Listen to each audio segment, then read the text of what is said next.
इस शरणागति भाव का मतलब क्या है प्रभु जी? और दूसरा, गीता जी में कहा है, ते प्राप्नुवंती मामेव जे मने इच्छे छे तेने હું મળીશ. બે વાત. ત્રીજી વાત એવી છે, નામ અખિલ અદભુંજ નસાવન. તમ ભગવાનનું નામ પણ સમુદ્ર સમસ્ત પાપના ઢગલાઓનો નાશ કરે છે. તો આમાં વિરોધાભાસ નથી આવતો? ખાલી નામ લેવું કે સંપૂર્ણ શરણાગતિ સ્વીકારવી? ओह, वेरी गुड क्वेश्चन. तो बात यह है कि नाम जो लेंगे, केवल नाम लेने से नहीं होगा. मैकेनिकली शरणागति का भाव यदि नहीं रहेगा तो वो नाम में उसके नाम की, उस नाम का इतना असर नहीं होगा. जब तक कि हमारे भीतर में अहंकार है तब तक वो नाम हमको, जो भगवान का नाम है, वह उतना असर नहीं करेगा. तो शरणागति का भाव ये भी एक भक्त के जीवन में एक अवश्यम भावी अपने आप आता है. जब वह भक्त महसूस करता है कि मेरे से भी एक बहुत बड़ा पावर है, एक बहुत बड़ी शक्ति है जो मुझे अपनी दुर्बलताओं से दूर कर सकता है, मेरी दुर्बलताओं को दूर कर सकता है. उसका जब अहंकार जब तक समाप्त नहीं होगा. एक साधक ने एक वरिष्ठ सन्यासी को प्रश्न पूछा था कि महाराज, ये भक्ति कब आएगी? भक्ति के लिए मैं प्रयत्न कर रहा हूं पर भक्ति तो आ नहीं रही है. तो उन्होंने बहुत सुंदर उत्तर दिया, भक्ति आएगी कैसे?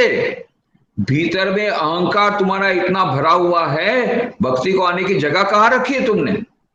वो युवक तो आश्चर्यचकित हो गया. उसके उस समय उसे पता नहीं था, वो साधक को, कि सचमुच के भीतर में ऐसा अहंकार है.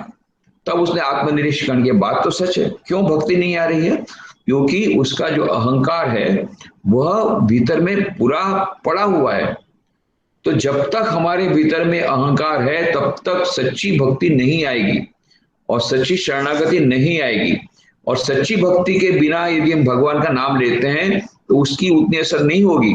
तो ये शरणागति का मार्ग, भक्ति का मार्ग, प्रभु का नाम लेने का मार्ग, ये एक ही मार्ग है और दोनों एक दूसरे के परिपूरक हैं. शरणागति का मार्ग, शरणागति का भाव जितना हमारा दृढ़ होगा उतना हमारा नाम इफेक्टिव होगा. भगवान का नाम उतना इफेक्टिव होगा. शरणागति भाव से हम यदि भगवान का नाम लेते हैं तो ये भगवान का नाम और ज्यादा असर करेगा. ये दोनों परिपूरक है. They are not contradictory, they are complementary. Exactly, right. Thank you. नमस्कार स्वामी जी. नमस्कार जी. मेरा एक क्वेश्चन है, मतलब क्वेश्चन क्या, एक मतलब प्रॉब्लम बता रही हूँ कि मैं एक ऐसे फैमिली को जानती हूँ जो बहुत ही पिटिएबल कंडीशन में है और मैं बहुत दिन से उनको कन्विंस कर रही हूँ कि आप भगवान के शरण में जाओ, आप श्री कृष्ण भगवान के शरण में जाओ, लेकिन वो कन्विंस नहीं हो पा रहे हैं. तो मैं ये सोच रही थी कि इट इज वेरी डिफिकल्ट, क्योंकि वो उसी डिप्रेशन में गोल गोल घूम रहे हैं, entire family, wife, children, everybody. तो मैं उनको निकालने के लिए कई बार मैं उनको मोटिवेट करती हूँ. मैंने भगवत गीता बुक भी दिया, ऐप भी डाउनलोड किया कि टाइम नहीं है तो कम से कम ऐप से ही सुन लो, कुछ कर लो, लेकिन कन्विंस नहीं कर पा रही हूँ. आप बोल रहे थे ना कि भगवान के शरण में जाओ, तो वो तो अपने ही प्रॉब्लम में ही घूम रहे हैं. बिल्कुल सच बात है. और उनको ये लग रहा है कि ये तो मेरा डेस्टिनी है और भगवान ने मेरे साथ ऐसे कर दिया, सबके साथ ठीक किया, मेरे साथ ऐसे कर दिया.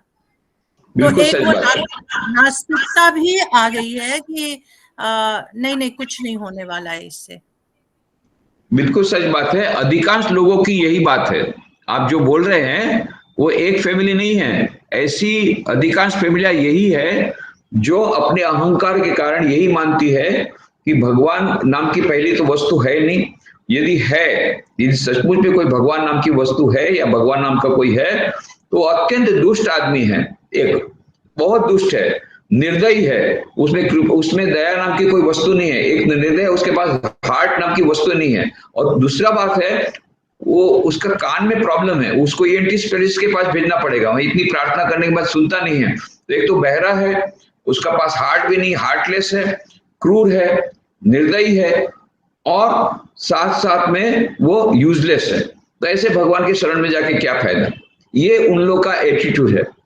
तो ये भक्ति कहाँ से आएगी? आप सोचिए, इसीलिए मैंने कहा था शरणागति ये लास्ट है, इतना जल्दी नहीं आती है। जब तक हमारे अहंकार, हमारा भीतर में अहंकार है, मेरे साथ ऐसा क्यों हुआ, मेरे के साथ ही भगवान ने ऐसा निर्दय व्यवहार क्यों किया, मेरे साथ ही अन्याय क्यों किया, भगवान है या नहीं, किसने देखा है, ये सब मेरे अहंकार के जो कारण, ये जब तक हमारे जीवन में अहंकार भरा हुआ है तब तक भक्ति या शरणागति किसी हालत में नहीं आ सकती है, ये याद रखना है। तो इसलिए अभी तक वो लोग शरणागति के लिए तैयार नहीं हुए, उनको यही बोलो कि तुम भगवान को भूल जाओ और भगवान नाम की वस्तु जब नहीं, जो तुमको श्रद्धा नहीं है तो भगवान को भूल जाओ, और जो कुछ भी कार्य अभी जो हुआ है, तुम्हारी जो विपत्ति है, take the whole responsibility on your own shoulders. Swami ji ने कहा, विवेकानंद जी ने कहा और भगवान श्री कृष्ण ने कहा, जितने दुख हम सहन कर रहे हैं ये सब हमारे कर्मों का परिणाम है। ऐसा नहीं है किसी और ने दुख दिया है, सब हमारे खुद के कर्मों का परिणाम है। हमारा वर्तमान का प्रारब्ध भूतकाल के पुरुषार्थ के द्वारा निर्मित हुआ है। अतः क्या हो रहा है, मतलब क्या होता है कि हमारे भविष्य का प्रारब्ध वर्तमान के पुरुषार्थ के द्वारा निर्मित होगा। अतः भाग्य को जानने का प्रयत्न मत करो, भाग्य को बदलने का प्रयत्न करो। अभी शरणागति का मार्ग उनके लिए बहुत दूर है, अहंकार उनका भरा हुआ है। उनको बोलो पुरुषार्थ करे और अपने कर्मों को, जो हुआ सो हुआ, भूल जाए, बीतीता ही बिसार दे, आगे की सुध ले। अभी नया कर्म ऐसा अच्छा करे कि भविष्य उनका उज्जवल हो। इसीलिए कहा, आत्मनैव आत्मनो बंधु आत्मैव रिपुरात्मना। हमारा सबसे बड़ा फ्रेंड कौन है? हमारा मन। और हमारा सबसे बड़ा शत्रु वो भी हमारा मन। तो उसको, अपने मन को यदि मित्र बनाना है, फ्रेंड बनाना है, तो हमको वह अपने मन को मजबूत बनाना है, स्ट्रांग बनाना है। अपने अहंकार को और भी स्ट्रांग बनाओ और emphasise on your own self effort, पुरुषार्थ को आगे बढ़ाओ। You are the creator of your own destiny. तुम स्वयं अपने भाग्य के निर्माता हो। यह संदेश उसको स्वामी विवेकानंद का संदेश दो, ये भगवान श्री कृष्ण का संदेश दो कि आत्मैव आत्मनो बंधु आत्मैव रिपुरात्मनः। हमारा मन ही हमारा सबसे बड़ा शत्रु, हमारा मन ही हमारा सबसे बड़ा मित्र है। उस मन को जीतने का प्रयत्न करो, मन को आगे बढ़ाओ, मन को स्ट्रांग बनाओ, मन को मजबूत बनाओ, अपने कर्मों को करो, पुरुषार्थ पर जोर दो। क्योंकि अभी उनकी ऐसी स्थिति नहीं है। जो ऐसा बोलता है कि ईश्वर ने मुझे इतना दुख दिया, इसका मतलब ही होता है वो ईश्वर पर जब दोषारोपण करता है, इसका मतलब ही होता है वो ईश्वर में मानता नहीं है। एक दोषारोपण करने का एक माध्यम मात्र है। उसको पूछना ईश्वर क्या है, क्या आपको सचमुच में आपको विश्वास है ईश्वर नाम की कोई वस्तु है? बोलेगा नहीं, मैं तो नास्तिक हूं। पर ये तो क्या है, किसी के ऊपर दोष देने के लिए ईश्वर है कि उसने मेरे साथ ऐसा अन्याय किया, उसने मेरे साथ ऐसा अन्याय किया। उसको सचमुच में बोलना, क्या तुमको सचमुच में विश्वास है ईश्वर ने किया सबके लिए? तो तुम तर जाओगे। सचमुच में तुमको इतना विश्वास है कि ईश्वर है और उसने तुम पर ऐसा अन्याय किया है? क्या सचमुच में तुम बाय हार्ट तुम मानते हो ईश्वर नाम की वस्तु है, उसको स्वीकार करते हो? तो तुम्हारा बेड़ा पार हो जाएगा। पर ऐसा नहीं है। वो तो केवल किसी के ऊपर दोष देना है तो या डॉक्टर को दोष दो, उसने मेरे लड़के को मार डाला, या भगवान को दोष दो, उसने मेरे लड़के को मार डाला। किसी को दोष देना, उसी में हमको आनंद आता है। हम अपने आप का दोष ढूंढ नहीं सकते हैं। हम अपने तो ही हमारी जिम्मेदारी नहीं ले रहे हैं। इसलिए स्वामी विवेकानंद ने कहा, first thing is you take responsibility your own shoulders. तुम स्वयं अपने भाग्य के निर्माता हो। जो कुछ दुख मेरे जीवन में आ रहा है उसके लिए मैं जिम्मेदार हूं, मेरे पूर्वजन्म के कर्म जिम्मेदार है, और भविष्य में जो प्रारब्ध होगा वो मैं निर्माण करूंगा। मेरा अहंकार को और बढ़ाओ। दो रास्ते हैं, या अहंकार को बहुत बढ़ाओ या अहंकार को छोड़ दो, बीच का रास्ता नहीं। तो श्री रामकृष्ण देव के दो शिष्य थे, एक स्वामी विवेकानंद, ये ज्ञान मार्गी थे, और एक थे गिरीश चंद्र घोष, ये भक्त थे, गृहस्थ भक्त थे, महान सुप्रसिद्ध नाटककार कवि। वो कहा करते थे, मैंने जितनी शराब की बोतल पी है, एक के ऊपर लगाओ तो मोटे से चली जाएगी। और वो कहा करते थे, यदि आपको श्री रामकृष्ण की महिमा जाननी है तो स्वामी विवेकानंद की ओर मत देखना कि नरेंद्र नाथ कॉलेज के लड़के को कैसा स्वामी विवेकानंद जैसा महान बना दिया, मेरी ओर देखना है गिरीश घोष जो इतना शराब पीने वाला, उसको महान संत बना दिया। ये रामकृष्ण देव का कमाल है। तो ये गिरीश घोष तो ये गिरीश घोष कहा करते थे कि नाग महाशय ये भी गृहस्थ भक्त थे, ये अपने आप को हमेशा नम्र मानते थे।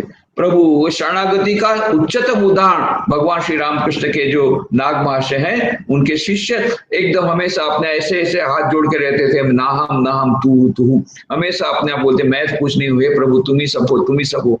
ये भक्तियों का चरम उदाहरण साधु नाग महाशय, ज्ञानियों का चरम उदाहरण स्वामी विवेकानंद। तो गिरीश घोष तो कवि थे, तो बड़े मजे से कहते थे, देखो महामाया आई आकर के स्वामी विवेकानंद को बांधने गई, तो जैसे उसने बांधने गई, स्वामी विवेकानंद ने कहा अहम ब्रह्मास्मि, ऐसा करके जोर से कहा, तो उनका ईगो उन्होंने बड़ा कर दिया। तो बड़ा कर दिया तो फिर जगदम्बा उस महामाया बांध नहीं पाई, तो दूसरी रस्सी लाई, फिर बड़ी रस्सी लाई, फिर उसको बांधा अहम ब्रह्मास्मि, और स्वामी विवेकानंद अपने आप को बड़ा कर दिया, फिर नहीं कही, आखिर तक महामाया उनको बांध नहीं पाई, क्योंकि जितना वो रस्सी लाती थी बड़ी, स्वामी विवेकानंद अपने आप को और बड़ा करते जाते थे, अपने अहंकार को बड़ा करते थे, अहम ब्रह्मास्मि, मैं ब्रह्म हूं।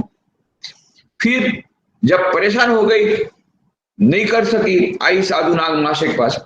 साधु नाग महाशय के पास आकर के उसने उस रस्सी से उनको बांध दिया और बंध गए साधु नाग महाशय। और फिर कहा ना हम तू, अपना ईगो को इतना छोटा कर दिया और गांठ थी उसमें से निकल गए। फिर महामाया फिर छोटी गांठ लगाई, तो साधु नाग में से क्या, ना हम तू, मैं कुछ भी नहीं हूं प्रभु, तू ही सर्वस्व, अपने ईगो को इतना छोटा बना दिया, फिर उसमें से निकल गए, आखिर तक महामाया उनको बांध नहीं पाई। तो ये दो मार्ग है महामाया के चंगुल से छूटने के, एक है ज्ञान मार्ग, एक भक्ति मार्ग। तो उसको यदि शरणागति का मार्ग नहीं मिलता है, उनको भगवान में श्रद्धा नहीं है या शरणागति नहीं हो रही है, उनको अहंकार को अपना छोड़ नहीं पा रहे, उनको बोलो अहंकार बढ़ा दे, पुरुषार्थ करे और आगे बढ़े, पुरुषार्थ का मार्ग उनको बताओ, यदि वो भक्ति का मार्ग स्वीकार करने को या शरणागति का मार्ग स्वीकार करने को तैयार नहीं है। और दूसरी बात है, एक और बात बताता हूँ, भगवद गीता की बात है, माँ फलेषु कदाचन, कल भी हमने उस परसों भी देखा था, कर्मण्येवाधिकारस्ते माँ फलेषु कदाचन, कर्म करो, कर्म में तुम्हारा अधिकार है, फल में तुम्हारा अधिकार नहीं है, माँ फलेषु कदाचन, do your best and leave the rest. आप उनको भगवद गीता का पुस्तक आपने दे दिया, आपने जो बोलना था बोल दिया, अब ज्यादा बोल के फायदा नहीं है, अपना टाइम वेस्ट मत करो। यदि सचमुच में आपको उनके प्रति कोई सहृदयता है या उनके प्रति आपको फीलिंग है या आप उनके दुख को नहीं देख रहे हैं, तो भगवान से प्रार्थना करो, भगवान उनको सद्बुद्धि दो, भगवान उनका कल्याण करो, ये प्रार्थना करो। और पहले अपना देखो, क्योंकि हमको भी तो आगे बढ़ना है, दूसरों को भी देखना है, अपने को भी देखना है, हमारे अहंकार को भी कम करना है और हमारी शरणागति बढ़े उसका भी हमें प्रयत्न करना है। तो दूसरों की अवश्य हम सहायता करेंगे, दूसरों की सेवा अवश्य करेंगे, दूसरों के लिए हम अवश्य दुखी होंगे, पर उसकी एक लिमिट है। हमने कर दिया, नाउ फॉरगेट, उनको भगवान के चरणों में छोड़ दो, भगवान से प्रार्थना करो, दे विल लुक आफ्टर, भगवान lord will look after them and you come out of it, don't get too much involve in that. जी स्वामी जी, बहुत बहुत धन्यवाद, बहुत क्लैरिटी हुई मुझे। तो ठीक है, आपने बहुत अच्छा सुझाव दिया।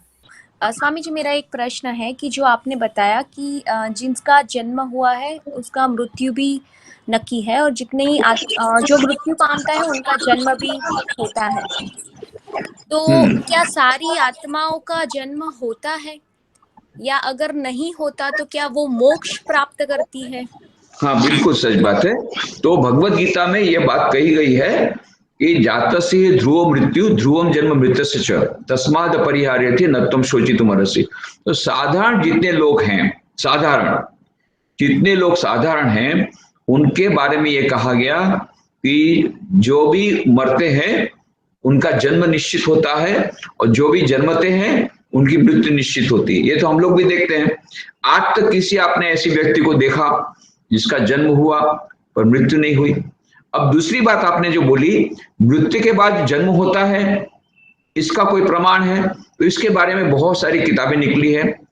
Life after life doctor Reynolds Moody उन्होंने प्रयोग किए, डॉक्टर स्टीवंस ने प्रयोग किए, बहुत सारे प्रयोग करके कई किताबें निकली है पुनर्जन्म पर, थ्योरी ऑफ रीइंकार्नेशन पर, जहां उन्होंने प्रमाणित किया कि जहां पे छोटे छोटे बच्चे थे उन्होंने बताया कि मैं पिछले जन्म में ऐसा ऐसा था, मैं इस प्रकार से डॉक्टर था, मैं ये था, इस गांव में था, ऐसा मेरे थे, और वहां पर जाकर के देखा सचमुच उसने जो जो कहा वो ठीक हुआ, और उसी समय जिसने कहा मेरी मृत्यु हुई थी उसी समय उसकी मृत्यु हुई। उसने सबको पहचान लिया, कोई उसको पहचान नहीं पाया छोटे बच्चे को, और उसने सबको पहचान लिया। ऐसे तो कई उदाहरण हैं, वो सब उसमें केस स्टडी दिए हुए हैं। The life after life by doctor Reynolds Moody, doctor Stevens की कई किताबें हैं, वॉट एवर इट इज। तो थ्योरी ऑफ रीइंकार्नेशन, पुनर्जन्म का सिद्धांत, अभी कई वेस्टर्न फिलोसोफर भी मानने को मजबूर हुए हैं because of the latest researches. उसको छोड़ दो, अभी आपका जो प्रश्न है बहुत अच्छा प्रश्न है, क्या सभी को पुनर्जन्म लेना पड़ेगा? नहीं, ऐसी बात नहीं है। ऐसा हमारे शास्त्रों में कहा गया कि यदि किसी की मृत्यु अपमृत्यु होती है, या कोई मर्डर हो जाता है किसी का, या कोई आत्महत्या करता है, तो ऐसे लोगों की आत्मा तुरंत उसको शरीर नहीं मिलता है, उसको नया वस्त्र नहीं मिलता है, क्योंकि वो अकाल में मृत्यु हो गई। अकाल मृत्यु जो होती, आकस्मिक मृत्यु जैसे हो गई, जैसे उसकी मृत्यु होने वाली थी। आपको उदाहरण देता हूं कि आप मान लो से एक ट्रेन में गए, यहाँ से मान लो राजकोट से बंबई गया, बंबई से आपकी दूसरी ट्रेन थी दूसरी जगह मद्रास में जाने के लिए, तो आपको बंबई से जो वहां पर बंबई में आप लोग मान लो 15 तारीख को पहुंचने वाले थे, और 16 तारीख की आपकी ट्रेन थी वो मद्रास से वहां के लिए। अब आप 15 तारीख के बदले 10 तारीख को ही पहुंच गए, तो आपका फर्दर रिजर्वेशन कब का है? 16 तारीख का है, तो 6 दिन आपको वो बॉम्बे स्टेशन में रुकना पड़ेगा। तो उसी प्रकार से जब आपके कर्मों के अनुसार आपकी जो नेक्स्ट जन्म है वो होने वाला था, मान लो आपको 63 साल की उम्र थी, अब आपने 50 साल की उम्र में आत्महत्या कर ली, तो ये 13 साल कहाँ जाएगा? आपका तो रिजर्वेशन, ऑनवर्ड रिजर्वेशन तो 63 साल की उम्र में आपको दूसरा शरीर मिलने वाला है, वो निश्चित हुआ कर्मों के कारण। तो बीच का जो पीरियड है, ट्रांजिटरी पीरियड, उसको प्रेत योनि बोलते हैं। प्रेत योनि मतलब शरीर नहीं रहेगा, जीवात्मा केवल रहेगा। तो बिना शरीर के उसको बड़ा दुख होता है, खाने की इच्छा होती, मुंह नहीं है, ये सब कुछ बहुत सारा ऐसा बोलते हैं, प्रेत योनि में जाने से बहुत दुख होता है। उसके बाद में फिर उसको उसके कर्म के अनुसार फिर वो जो योनि मिलेगी। तो ऐसा उसमें भी 2 ओपिनियन है। कुछ बोलते हैं मनुष्य योनि में एक बार आने के बाद, 84 लाख योनियां पार होने के बाद मनुष्य योनि में एक बार आ गया तो फिर रिग्रेशन नहीं होता है, फिर मनुष्य योनि में ही उसको दूसरा जन्म मिलेगा। भले ये हो सकता है कि उसने गरीब लोगों को बहुत सताया तो गरीब होकर के जन्म लेगा, उसने किसी की आंख फोड़ डाली तो अंधे के रूप में जन्म लेगा, वो अलग बात है, पर मनुष्य के रूप में जन्म लेगा। कुछ लोग क्या कहते हैं, नहीं, किसी ने मान लो पूरी जिंदगी भर कुत्ते के समान भो किया है तो कुत्ते के समान जन्म लेगा, किसी ने गधे के समान सबको लात मारा है तो उसका गधे के समान भी जन्म हो सकता है। ये 2 ओपिनियन है, उसमें हम नहीं जाएंगे डिटेल्स में। पर एक बात है, कर्मों के अनुसार उसको दूसरी बॉडी मिलेगी। कब मिलेगी? नेक्स्ट, जब तक कि उसका पहले से फिक्स था, ये ट्रांजिटरी पीरियड में उसको प्रेत योनि में जानी पड़ेगी। ये मैंने एक प्रकार की बात। कुछ लोग ऐसे हैं जिन्होंने इसी जन्म में चारों योग का समन्वय करके उस दिव्यता को प्रकट कर लिया, और जो मनुष्य जीवन का लक्ष्य था, beyond time space and causation जाने का, अनंत सुख, अनंत ज्ञान, अनंत आनंद प्राप्त करने का, जिसको जीवन मुक्ति की अवस्था बोलते हैं, ऐसी जीवन मुक्ति की जिसकी अवस्था प्राप्त हो गई, या उसने ब्रह्म ज्ञान मिल गया ज्ञान की भाषा में, या मुक्ति मिल गई ज्ञान की भाषा में, या निर्वाण मिल गया बुद्ध धर्म की भाषा में, या उसको भगवान का दर्शन हो गया भक्ति की भाषा में, उसको ईश्वर की प्राप्ति हो गई, तो ऐसे व्यक्ति को के बारे में बोलते हैं फिर उसका जन्म नहीं होगा, तो फिर वो दूसरे लोक में जाएगा। तो उसमें भी फिर दूसरे प्रकार के कई ओपिनियन है। जो भक्ति लोग है तो भक्ति वाले क्या बोलते हैं, उसको उसके लोक की प्राप्ति होगी। कोई शंकर का भक्त है उसको कैलाश की प्राप्ति होगी। जो कृष्ण भगवान का भक्त होगा उसको मरने के बाद उसने बहुत भक्ति यदि की है और उसके सब कर्म खत्म हो गए, सब कुछ उसने अच्छा तरह कर लिया, सब समाप्त हो गया, अभी वो गोलोक में भगवान के पास जाएगा, वैकुंठ लोक में भगवान के पास जाएगा। तो रामचंद्र जी भक्त साकेत में जाएंगे, अलग अलग उनके लोक हैं, ऐसा कोई बोलते हैं। फिर जो ज्ञान योग के भीतर है, किसी एक पर्टिकुलर कोई देवी देवता के जिसने तपस्या नहीं की, उसके बारे में आराधना नहीं की, ज्ञान योग की पास है, वो ब्रह्मलोक में जाएगा। तो वो ब्रह्मलोक में कुछ समय तक रह करके फिर उसकी हमेशा के लिए मुक्ति हो जाएगी, ब्रह्म में विलीन हो जाएगा। इस प्रकार की धारणा हमारे, तो पर ये कितने लोगों के लिए है? बहुत कम लोगों के लिए। भगवत गीता में क्या क्या, मनुष्याणाम सहस्रेषु कश्चित यतति सिद्धये यततामपि सिद्धानाम कश्चिन माम वेत्ति तत्वतः। हजारों हजारों में से केवल एक ही कोई एक मनुष्य तत्व को जानने की इच्छा रखता है। ये जितने आप लोग बोलते, अरे बाबा रे, इतने सारे लोग मंदिर में जा रहे हैं, मस्जिद में जा रहे हैं, गिरजाघर में जा रहे हैं, कितने लोग जाते हैं, बाबा रे बाबा। आप बोलते हैं कहो, अरे ये सब कोई भगवान के लिए नहीं जा रहा है। माँ शारदा देवी जब गई जगन्नाथपुरी में, उन्होंने कहा था जिसको रथ का दर्शन हो गया उसकी मुक्ति हो जाएगी। माँ इतनी खुश हो गई, लाखों लोग आए थे रथ यात्रा में, ये सबकी मुक्ति हो जाएगी। फिर उन्होंने बाद में देखा, नहीं, सबकी मुक्ति नहीं होगी। जो मुक्ति की इच्छा से आए उनकी मुक्ति होगी। और कुछ लोग आए थे कि रथ का देखने से उनके लड़के का विवाह हो जाएगा, लड़की का, ऐसे ऐसे जो इच्छा करके आए थे तो उनको वो मिलेगा। धर्म अर्थ काम मोक्ष, चारों चीजें मिलती भक्ति को।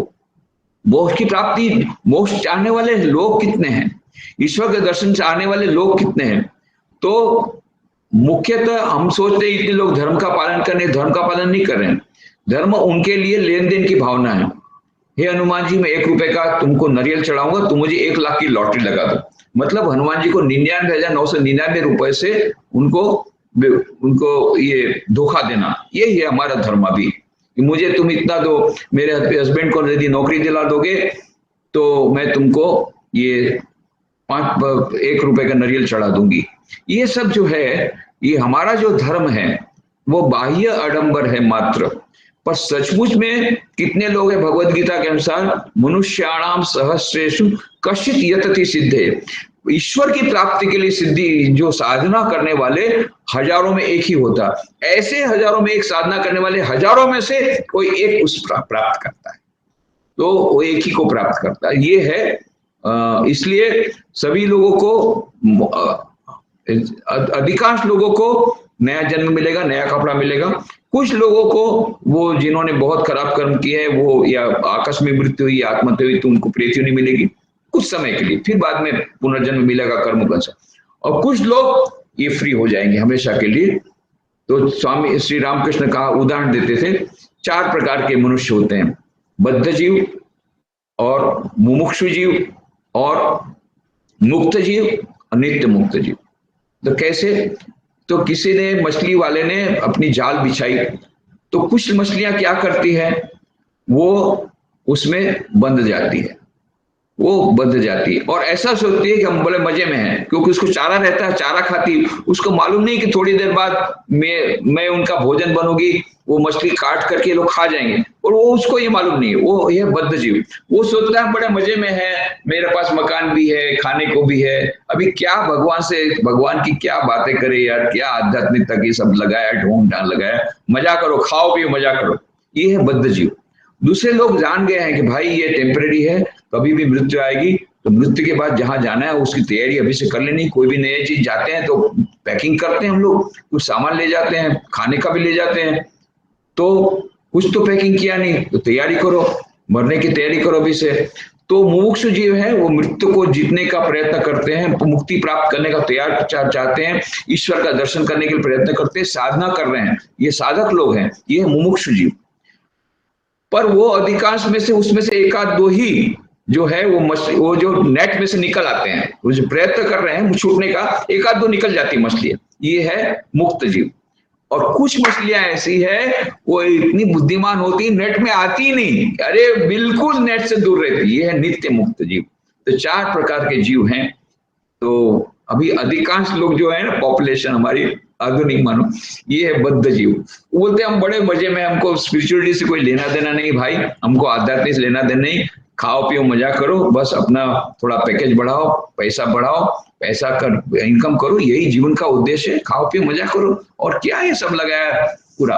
और फिर भी उनके लिए धर्म यही है कि चलो हाँ जाएंगे, वहां पर धर्म स्थान में जाएंगे, नारियल चढ़ा देंगे और कुछ उसके बदले में हमको जो मिलेगा वो ले लेंगे। पर वो भी मिलना मतलब वही काम, धर्म अर्थ काम, मोक्ष नहीं, ये है अधिकांश लोग। तो इसलिए आपके प्रश्न का उत्तर मिल गया। हाँ जी स्वामी जी। स्वामी जी, एक और प्रश्न था कि अगर भगवत गीता हम पढ़ते हैं, चैंट करते हैं, तो उसका कुछ हमारे जीवन पर उसका इम्पैक्ट पड़ेगा या मतलब उसमें दो बातें हैं। ये स्पिरिचुअल जर्नी में भगवत गीता का चैंटिंग करने से केवल नहीं होगा, उसका अर्थ भी हमको समझना पड़ेगा। अर्थ समझते हुए यदि चैंटिंग करते हैं तो उसका ज्यादा लाभ होगा। तो तीन बातें हैं। कुछ लोग केवल चैंटिंग करते हैं, उनको थोड़ा लाभ मिलेगा। ऐसा नहीं है जो चैंटिंग नहीं करते हैं, बिल्कुल गीता का पाठ नहीं करते हैं, उनके बजाय जो लोग गीता का पाठ करते हैं उनको ज्यादा लाभ मिलेगा। उनसे ज्यादा लाभ किसको मिलेगा? जो गीता का पाठ भी करते हैं पर तोते के समान रटते नहीं है, उसके बाद उनका जो अर्थ है उसको समझने का प्रयत्न करते हैं, उसका मीनिंग भी समझने का प्रयत्न करते हैं, उसकी व्याख्या भी समझने का प्रयत्न करते हैं, उसको उनसे ज्यादा लाभ मिलेगा। और उससे भी ज्यादा लाभ किसको मिलेगा? जो उसको अपने जीवन में उस संदेश को पालन करने का प्रयत्न करते हैं, उनको सबसे ज्यादा लाभ मिलेगा। लाभ मिलेगा, थोड़ा थोड़ा लाभ मिलेगा, सबको मिलेगा, पर इट डिपेंड्स कैसा करते हैं आप। जी जी जी, धन्यवाद धन्यवाद। સ્વામીજી, પહેલા હું વૈદિક ભક્તિમાં માનતો નહોતો. હું કાયમ બ્રહ્મ મુહૂર્તમાં વહેલો ઉઠીને સેવા પૂજા કરું છું. પરંતુ મારા જીવનમાં પૂજ્ય શ્રી રામકૃષ્ણ પરમહંસજીનો બહુ જ ફાળો રહ્યો. તેમણે મને એક જ વસ્તુ સમજાવી અને મેં જે વાંચ્યું તે પ્રમાણે ભગવાનની સેવા, પૂજા, અર્ચના, વંદના, આરાધના કરવી તે વૈદિક ભક્તિનું સ્વરૂપ છે. અને વૈદિક ભક્તિએ મારા જીવનમાં ખૂબ જ જેને કહેવાય ચેન્જ લાવ્યા છે. વૈદિક ભક્તિથી જ મારું મન પરોવાય છે ભક્તિઓમાં. બહુ સરસ છે. એટલે સ્વામી વિવેકાનંદ ભક્તિ યોગના ગ્રંથમાં કહે છે, स्वामी विवेकानंद भक्तियों के ग्रंथ में कहते हैं 2 प्रकार की भक्ति है।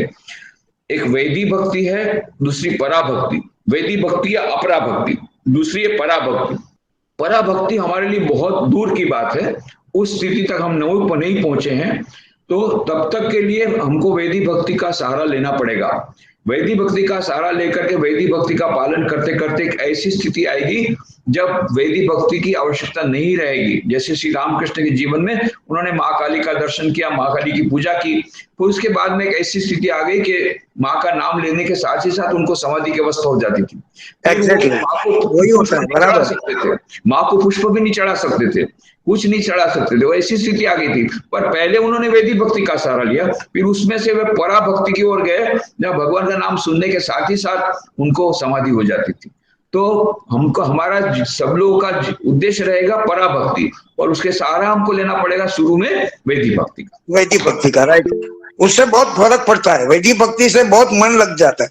बहुत अच्छा है, आप उसी को पकड़ के रहिए, धीरे धीरे अपना आप वो पराभक्ति को ले जाएगा आपको। नहीं, अनुभव हो रहा है, अनुभव हो रहा है। बहुत अच्छा। जय श्री कृष्ण स्वामी जी। आप और हम जो राजकोट में रह रहे हैं, वहाँ हम एक ही टाइप डिसेबल बच्चों के लेके सेवा कर रहे हैं सर। तो मेरा क्वेश्चन अपने सब्जेक्ट से जुड़ा हुआ है। हमारे यहाँ मेंटल रिटार्डेशन बच्चे, लड़कियां हैं ऑर्फन, उनका हम पालन पोषण करते हैं और शिक्षण देते हैं। आपके यहाँ सीपी चारिका है, तो ये बच्चे, दिव्यांग बच्चे क्यों जन्म लेते हैं और क्यों इतनी पीड़ा, असह्य पीड़ा सहन करते हैं सर? उसका मुझे थोड़ा सा ज्ञान चाहिए। मैं तो कुछ बता नहीं सकता, मुझे कुछ पता नहीं है, परंतु जो मैंने सुना है कि जो कुछ भी हमारे जीवन में, किसी के भी जीवन में जो कुछ भी घट रहा है, ये सबका संबंध लॉ ऑफ कर्मा के साथ है, कर्म के सिद्धांत के साथ है। तो अभी कोई ये कह सकता है कि भाई छोटे बच्चे ने क्या गुनाह किया था, भले इस जन्म में गुनाह नहीं किया, पर हम लोग पुनर्जन्म में मानते हैं, और उसका हमने जिस जन्म में कुछ किया उसका फल हमको अगले जन्म में वो मिल सकता है, और अगले जन्म में हम जो करेंगे उसका फल उसके बाद के जन्म में मिल सकता है। ये पुनरपि जन्मम पुनरपि मरणम पुनरपि जननी जठरे शयनम ये संसारे बहु दुस्तारे कृपया पाहो पाई मुरारे भज गोविंदम भज गोविंदम। ये भगवान आदि शंकराचार्य कहते हैं कि जिस जन्म और मरण का चक्कर चलता ही रहता है, और हमारे कर्म के अनुसार हमको बर्थ मिलती है, उसके अनुसार हमको माँ बाप मिलते हैं, उसके अनुसार हमको जन्म मिलता है। कोई मंद बुद्धि का होता है, कोई एक्स्ट्रा ऑर्डिनरी बुद्धि का होता है, ये सब हमारे पूर्व जन्म के परिणाम है। परंतु एक दूसरा भी रास्ता है, उसमें हमारे शास्त्रों में ये कहा गया है कि इन सब से छूटने का उपाय भी बताया है कि जो इनके लिए कर्म करता है उसका खुद का कर्म भी अच्छा हो जाता है। एक हमारे लिए एक बड़ा अवसर है कि हम उनकी से देखिए, दो प्रकार का, अरे ये तो उस कर्म के अनुसार भोग रहा है, भोगने दो, ऐसा नहीं करना है हमें। कर्म के अनुसार होगा तो जो भी होगा। आज हमारे सामने वो बच्चे हैं, तो हम लोग तो ये नहीं कहते हैं सेरिब्रल पाल्सी है, उसका कर्म खराब था तो अभी सेरिब्रल पाल्सी हुई है, भोगने दो उसको, ऐसा नहीं। ये हमारा कर्तव्य नहीं होना चाहिए। पर हमारा कर्तव्य ये होना चाहिए, जो भी कारण हो, आज वो दुख भोग रहे हैं, मेरा कर्तव्य है जितना मेरे से हो सके अपने पुरुषार्थ से उस दुख को दूर करने का प्रयत्न करना। उसके भीतर भी जो ईश्वर है, उस चैतन्य तत्व को याद रखते हुए चैतन्य तत्व की सेवा करने के लिए शिव ज्ञान से जीव सेवा, ये मनुष्य नहीं है, उसके भीतर में जो ईश्वर है उसकी मैं सेवा कर रहा हूं, ऐसा मान करके उनकी सेवा करनी चाहिए। उससे हमारा कर्म अच्छा हो जाता है, दूसरा उसको भी फायदा होता है, डबल फायदा। देखो डबल फायदे की बात है जी। जो सेवा करता है उसको ज्यादा फायदा होता है, जिसकी सेवा होती है उसको कम फायदा होता है। ऐसा डबल फायदे की बात स्वामी विवेकानंद कहते हैं, शिव ज्ञान से जीव सेवा, ये हमको करना है। आभार स्वामी जी, बहुत ही अच्छा आपका प्रवचन हुआ, हम आपके बहुत आभारी हैं और काफी सारे प्रश्नों का निराकरण भी हुआ है। नहीं, संतोष भी हुआ, सबको संतोष हुआ, बहुत अच्छी तरह से, बहुत अच्छी तरह से संतोष हुआ। सर मुझे जो काम कर रही हूँ उसका आंसर आज मुझे मिल गया, और थैंक यू स्वामी जी।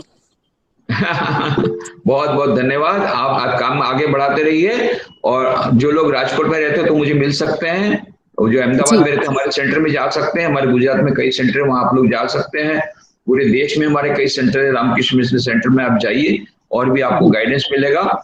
और YouTube में मेरी लिंक यहाँ दी है, आप YouTube में आपको बहुत सारे प्रवचन, गीता पे 250 लेक्चर मैंने दिए थे बड़ौदा में, 250 लेक्चर्स, वो सब आपको मेरी YouTube की लिंक वहां पर दी है, उसमें आपको मिल जाएगा। और अधिक यहाँ, और साउथ अफ्रीका में वो जो जितने लेक्चर थे बड़ौदा के सब हिंदी में है, और साउथ अफ्रीका में कुछ लेक्चर दिए थे गीता में, वो इंग्लिश में है, पर वो कम है। पर 250 लेक्चर आपको मिल जाएंगे, पूरा भगवत गीता का 9th अध्याय तक का पूरा एक एक श्लोक के साथ उसमें पूरी व्याख्या की गई है, वो आपको मिल जाएंगे YouTube में, वो आप देख सकते हैं। और मेरा ईमेल आईडी है, आपको कोई प्रश्न हो तो आप प्रश्न भी पूछ सकते, कोई प्रॉब्लम नहीं।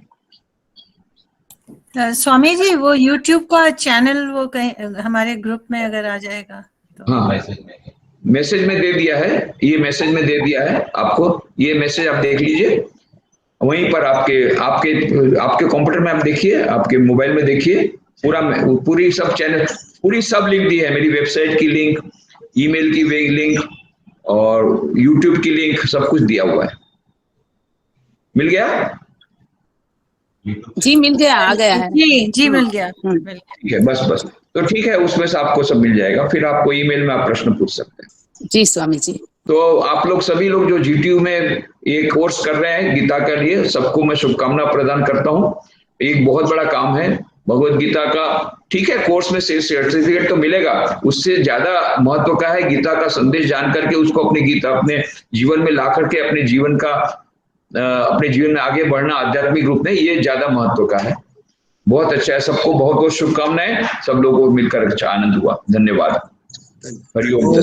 पूर्णमदः पूर्णमिदं पूर्णात् पूर्णमुदच्यते पूर्णस्य पूर्णमादाय पूर्णमेवावशिष्यते।